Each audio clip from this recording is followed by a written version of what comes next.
The peace summit on Neutral Station had been tense from the start. 7 galactic powers had gathered to negotiate a trade agreement, but the real conflict simmered beneath the surface. Ancient rivalries, territorial disputes, the weight of centuries of mistrust. The Zarathi brought their best diplomats. The Velkari sent their war commanders. And the Draken Collective brought Vixaris. Vixaris was legend incarnate.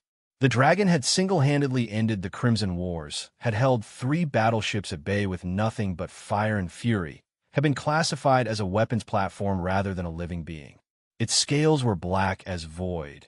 Its eyes burned like supernovas, and its presence in the negotiation chamber had prompted 3 separate species to activate their emergency evacuation protocols. Humanity's delegation, newly admitted to the galactic community, had brought exactly what their species always brought: optimism that bordered on recklessness.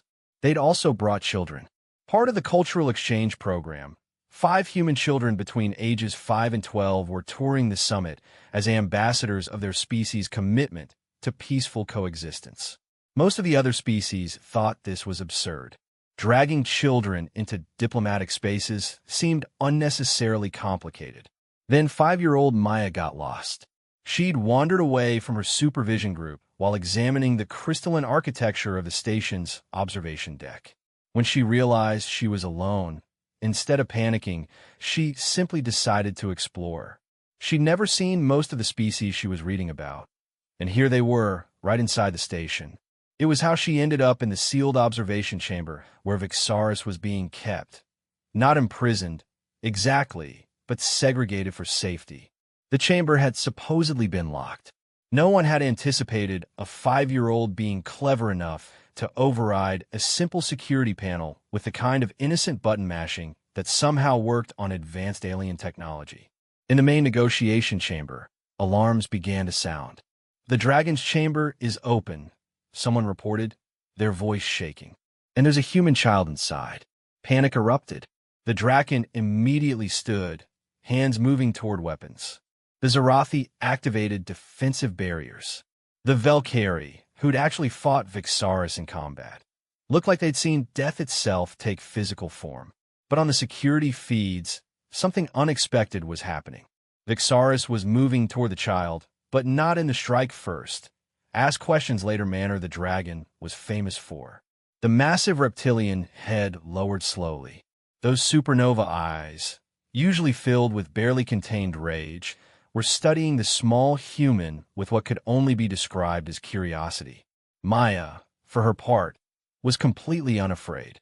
She'd been raised in a world where humans lived peacefully alongside genetically modified creatures, AI companions, and genetic variants of their own species. The concept of something being too dangerous to approach simply didn't exist in her childhood experience. "Ah," she said simply, looking up at the dragon. "I'm Maya. What's your name?" Vixaris made a low sound that sent vibrations through the chamber, something between a rumble and a purr. The dragon's massive claw extended, and everyone in the negotiation chamber held their breath. This was it. This was the moment the summit ended in tragedy. Instead, Vixaris gently laid its head on the ground, bringing its nose to approximately Maya's eye level. The little girl reached out and touched the dragon's nose. It was warm and harder than she expected, with texture like polished stone. She giggled, a sound so purely joyful, so utterly innocent, that several alien delegates couldn't help but pause in their panic. Then, without hesitation, Maya did what humans have been doing for millennia when they felt affection for something. She kissed the dragon's nose. The entire negotiation chamber went silent. Vixaris's eyes widened. The dragon made another sound. This one undeniably a purr, and carefully, with the gentleness of something immensely powerful learning restraint, it brought a claw up and lightly touched Maya's hair. "You're really pretty," Maya said conversationally. "Are all dragons as big as you?" The dragon made what could only be interpreted as a pleased sound and settled its massive body on the ground, creating a comfortable position for the child to lean against.